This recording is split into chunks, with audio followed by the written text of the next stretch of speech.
watch party, Excellence in Education. This is Marta Perez, and our mission is to expose and inspire excellence in education. This is a special Excellence in Education program because we have two very extraordinary guests, extraordinary and famous throughout the world. Not only that, we have prizes and fun. And before I introduce our extremely talented first guest, please notice that here at Community Newspaper, we use all safety precautions. We wear masks when we walk in. We use hand sanitizers. We have our temperature checked and have this great plexiglass shield between speakers. And so please follow us on Facebook and send questions via our chat room. Also, please stay tuned to the end of this broadcast.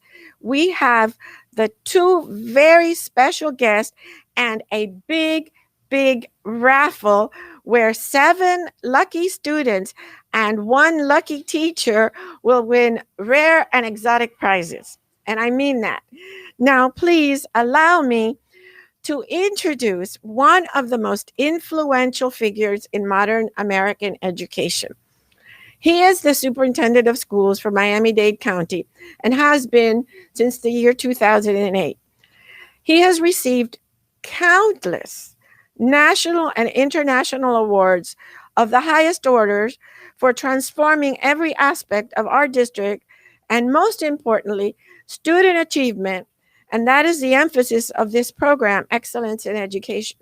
If I went on about all the accolades and things that this superintendent has received, the show would be over, and I would still be rattling off things that he's accomplished and major milestones that the district has had based on his leadership.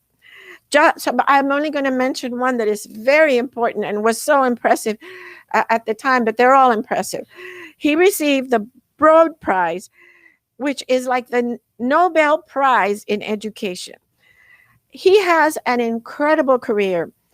I will be asking him about how he has done this in the interview. So please welcome Mr. Alberto Carvalho. Welcome, Mr. Superintendent.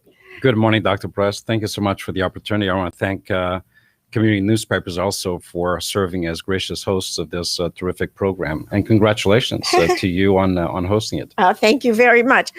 I represent the residents of Miami-Dade in telling you how proud and lucky we have been that you have been our superintendent for these years and all of the honors that it has brought this community and how it has improved our community.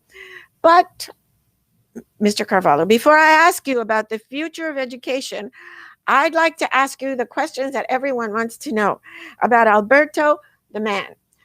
Tell us, Mr. Superintendent, about your first job. Well, my first job in America was as a dishwasher in New York City.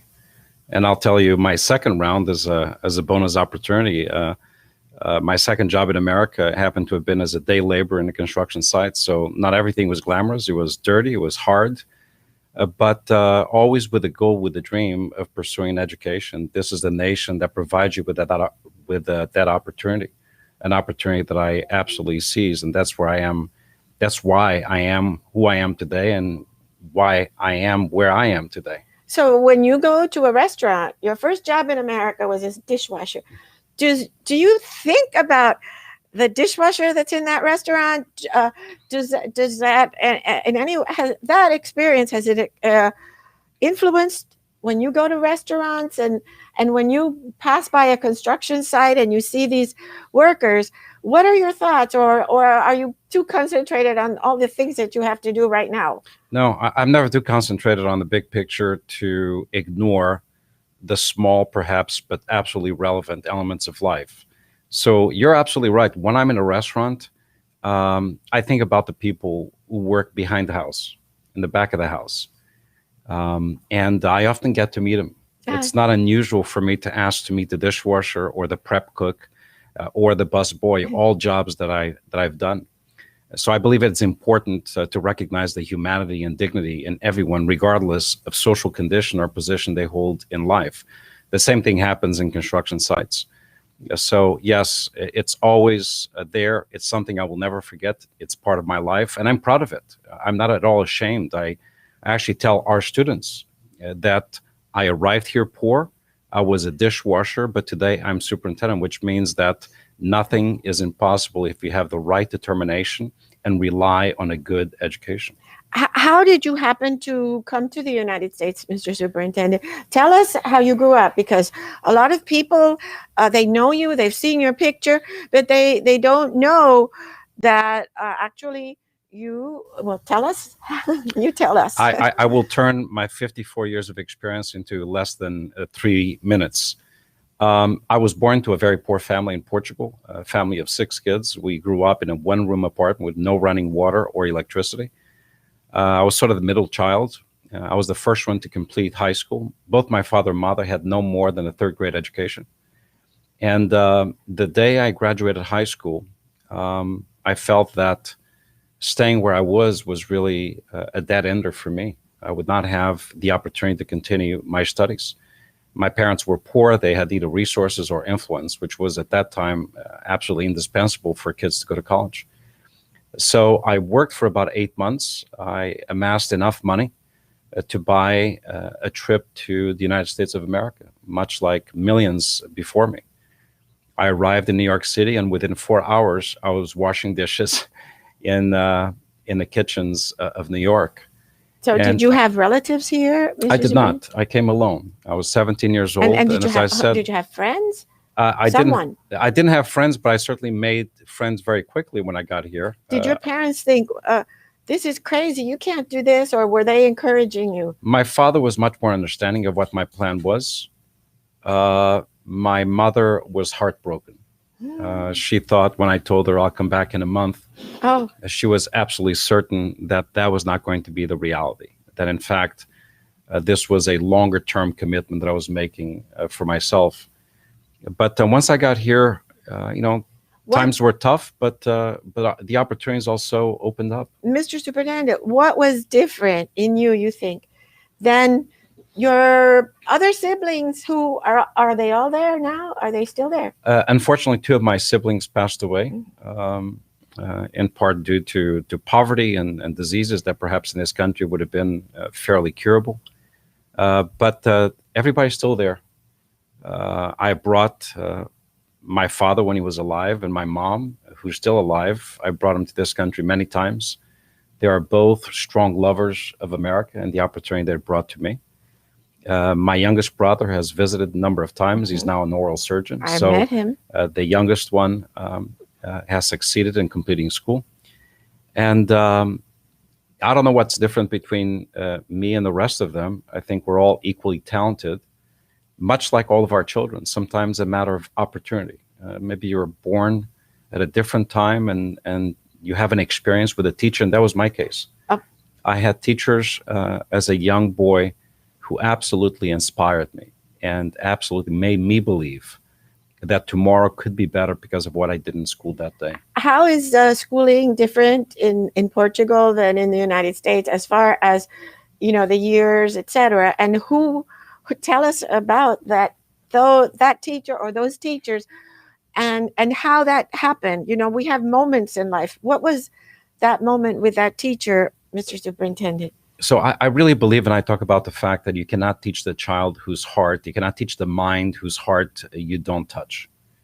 And I remember Miss Natalia, who is my elementary school teacher from 1st through 4th grade.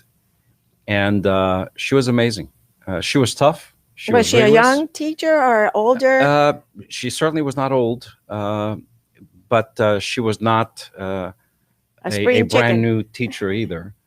But she had the right balance of compassion, of understanding. She knew how to reach children, and she certainly knew how to reach me, and it made a difference. The second teacher that really impacted me was in high school.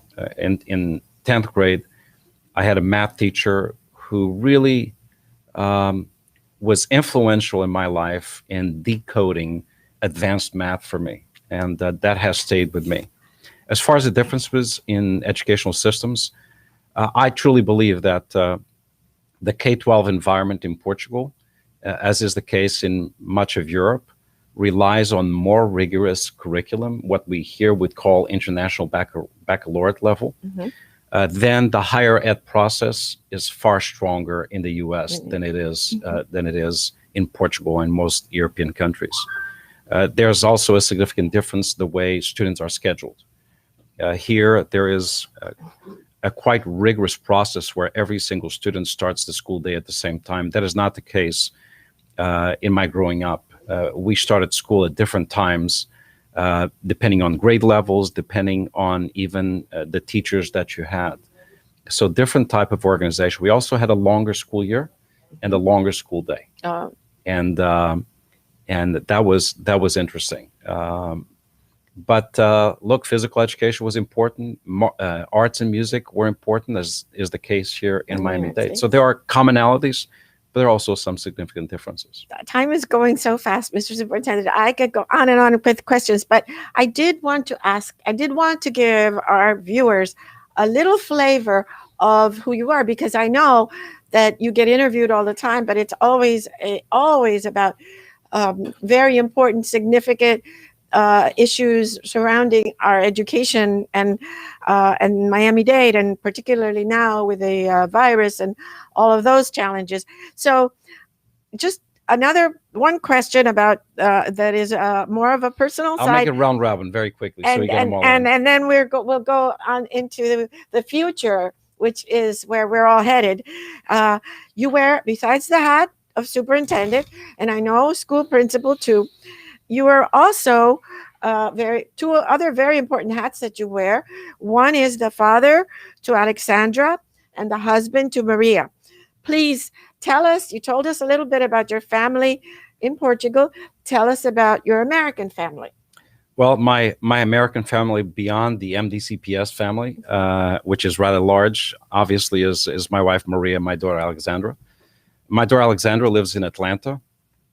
She has gone back to school, actually, at Georgia State University, because she wants to deliver babies. It's a new passion. Oh, wow. And I think it's quite remarkable that at her age now, she has decided to change gears and change tracks and do something that's very meaningful to her. So it seems like we have an affinity for children. My wife, Maria, is in the medical product field and represents a rather large medical company. And we've been married for 18 years. She's the first lady of Miami-Dade County Public Schools. Well, she's the first lady of the Carvalho household, and hard worker, kind soul who is very dedicated to this community and serves this community in many ways in a very probably not well-known way, but that's the way she likes it. Yes, I know she's very quiet and very beautiful too, by the way. And okay, another question that I have to ask you: who has taught you the most in life, Mr. Superintendent, and why? The person who absolutely taught me the most in life was my father, who, despite his third grade education, was remarkably bright, gifted, an artist. He could play an instrument. He could build things. Was an excellent carpenter. He was a poet, and he had a common sense and a strength of character that I hope at some point I fully acquire. Because when I was about 25, 26 years old, even 30, I used to say that I hope that at a time when was half his age. I always felt that he had 2 or 3 times more intelligence, more determination than I would ever have. And he continues to be my solid inspiration. Still to this day, I miss him every day, just like I miss my sister, who passed away every single day. But my father is a strong presence in my life and the source of inspiration. Thank you. And now, Mr. Superintendent, I hear some noise. I think I'm hearing some noises. Maybe it's our guest that is about to arrive, a very special guest. But before we check and see if he's here, How do you see the future of education and technology, particularly after the coronavirus? I think that's probably one of the most important questions we should not only ask, but be able to answer. Technology is not going to go away.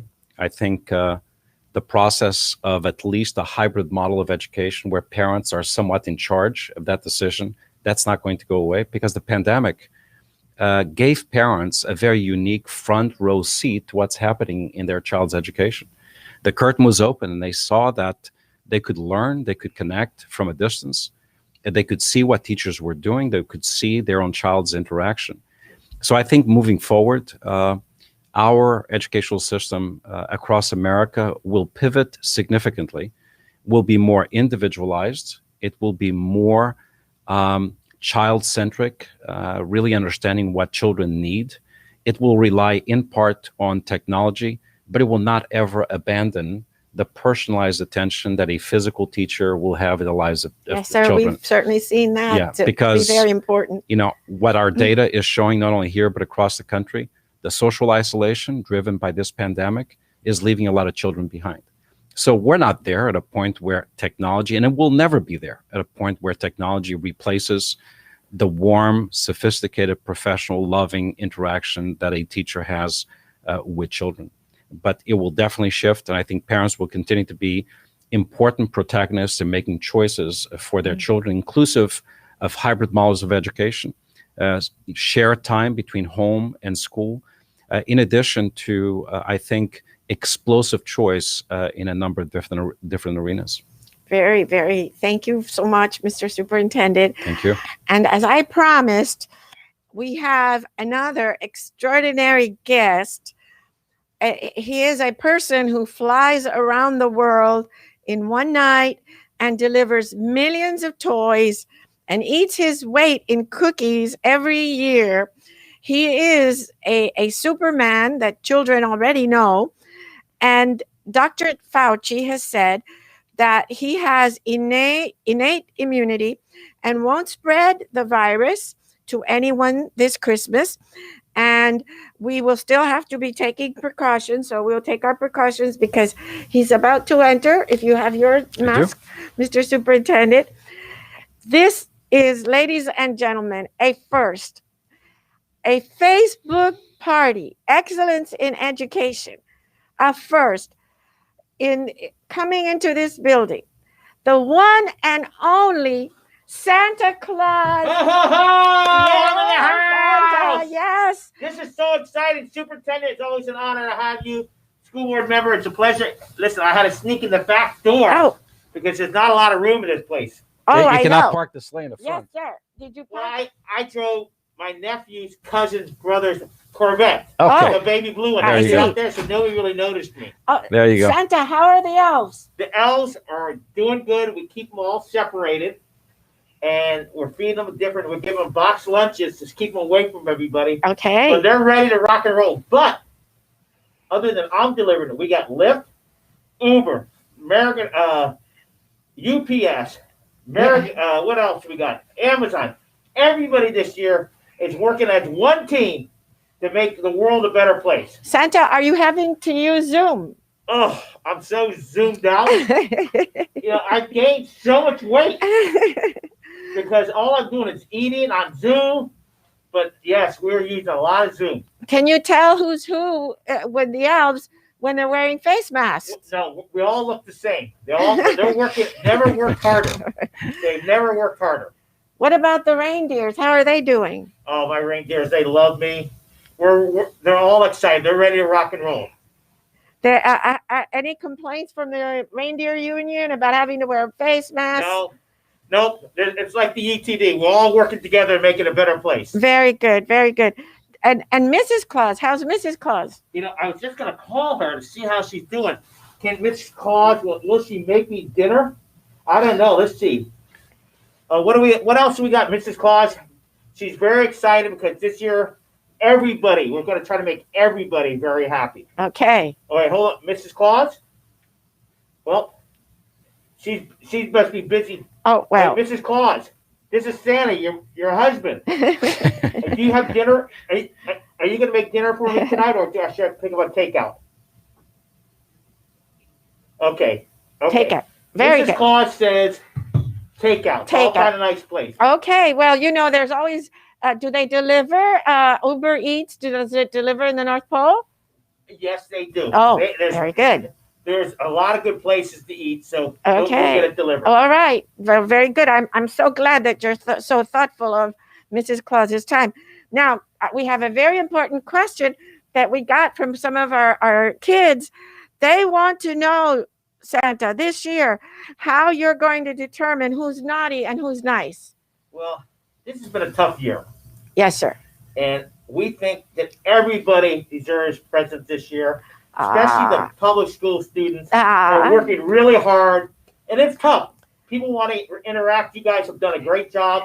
Students in, students out. So everybody this year is going to get a present. Oh, my goodness, Santa, what great promise. And hopefully we'll have an absolutely wonderful new year and an even better school year. The rest of the school year will really be better. Now, Santa, we're going to do the raffle for the kids.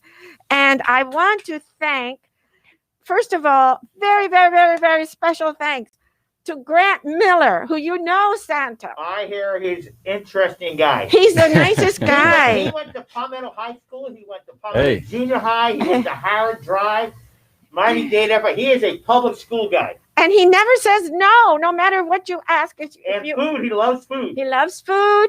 And if you ask him, will you do something for the program that's a little unusual? That Grant Miller, man, he's always there. Well, we try. Well, thank you very much. He's always been good. A couple of years, he got cold. He got cold. Yeah, he did. Oh, well, it is. By the way, it is so hot. Yes. I want to go up to New York. Oh, it's dear. Nice and cool. Well, you need a little some sort. Do you have air conditioning on the sled? Not really. But Okay. we're gonna next year. Maybe we'll do that. Okay. Well, we want to also thank he's right out there. Jim Moore, thank you so much from United Healthcare. These are our sponsor. Yes. We also want to thank Jeff Kaufman from United Foods, Fit Kids of America, Cigna Health, and Paul Barrios from Cloverleaf Insurance. And so we are going to, here's Santa. Here's your magic hat. So tell us, who is the first winner? Superintendent, could you read the winner here? Certainly. Oh. And the first winner is from Bentry Elementary, Emily Siles, a fourth grader, and she's getting a large flat screen TV donated by Fit Kids of America. Yeah. So congratulations, Emily Siles. Oh, very good. Very good. Okay, the next one. I'll read this one. Thank you. Nicholas Corarubia, a fourth grade student from Royal Palm Elementary, won a bike donated by United Food Products, Mr. Jeff Kaufman. Yay. All right. Great. Fantastic. Wow. Here you go. There's so many good. Wow, here's another one, Superintendent. Thank you, Santa. Next one from Bowman Ash, Doolan K-8 Academy. Molly Castellanos, a fifth grader, and she's winning a laptop donated by United Healthcare. Thank you. There, you come over and say hello for a second. Okay, sir. The next one, can you read this one? Okay, this is Abby Blanco, third grader from Dr. Carlos J. Finley Elementary, won a bicycle donated by United Food Products, Mr. Jeff Kaufman. Wow. And here he is, Mr. Moore. Thank you so much for the donation. Behind here, right here. Yes. You have that, the winner there, Mr. Superintendent, you have the winner? Absolutely. The laptop? This was Molly Castellanos, from Bowman Ash, Doolan K-8. Thank you very much. Yes. Thank you. Thank you so much. Thank you. All right. Okay. Here we go. Wow. Uh-oh. This is a good one. I like it. Can you read this, Superintendent? I certainly can. Where's Everglades? Where's that one? All right. Everglades K-8 Center. Annabelle Alfonso, a sixth grader, and she is getting a bicycle Yeah, donated by sweet. United Food Products again. All right. Yes. She's going to ride in style. Yes, sir. We have 4 donated bicycles. Yes. Okay, we got right here. Okay. Another bicycle, one by a high schooler, Miles Moth, a 12th grader at Miami Sunset Senior High. Again, donated by United Food Products, Mr. Jeff Kaufman. Thank you, United Health. Wow. Uh-huh. Okay. Oh, this person's a big winner this week. All right, let's see. Right out of Jane S. Roberts K-8 Center, Javier Salinas, an 8th grader, also winning a laptop computer donated by Cigna. Thank you, Cigna. Thank you very much. I guess that's all. And now for the teacher's prize. Santa, you can announce that one. No, I'm going to leave it to you. Oh, okay. All right. From Very John, festive Santa. John A. Ferguson, Senior High. This is the department chair and a Spanish teacher, Miss Lady Romeo, and she wins $250 and a gift certificate massage donated by Paul Barrios Cloverleaf Insurance. So thank you so very, very much, Mr. Superintendent. So you look fabulous, I'm Santa. going to sneak out because Okay. I got a lot of things to do. Everybody have a happy holidays, and let's go public schools. Thank you, sir. Santa. Thank you, Santa. Happy holidays to everyone. A safe new year. See you in January. On January the 7th, our guest will be Mitch Kaplan. And all the very best. Thank you again, Mr. Superintendent, for all that you've done for our school district. I wish we had an hour and a half to ask you more questions, but unfortunately, time just slips away. Thank you very much, Dr. Perez. And let me take an opportunity to wish everyone in our community, beginning with our students, our families, our teachers, our entire MDCPS team, the entire school board, Merry Christmas. I know we've gone through Hanukkah, but Merry Christmas, Happy Kwanzaa. Let's usher in a 2021 full of opportunity, of kindness, of love. And I have to say, I cannot zoom past 2020 fast enough. And I know that 2021, still with some challenges, is going to be a bright year. For the parents, have your children attend school every single day, whether it is online or in person. We are noticing some significant academic regression as a result of disengaged students. We're doing our part. We have resources. If you need anything, call us, 305-995-3000. And lastly, during this holiday season, throughout the year, no child shall go hungry in Miami-Dade County Public Schools. This is a priority of this board. It's a personal priority of mine. And just yesterday, we distributed in excess of 1 million meals to provide for the students throughout the 2-week break. That's what we do. That's the love and the passion we have for this work and for our children. Let's make the rest of this school year a great year. And let's be respectful, responsible, and restrained in everything we do. And lastly, because it is the holidays, but it's something I think we should always consider, let's be slow to judge and swift to forgive. I think we see too little of that at all levels of our society. So thank you. God bless you all. And thank you, Dr. Perez, once again. Thank you, community newspapers, for extending this invitation to me today. Thank you. And goodbye.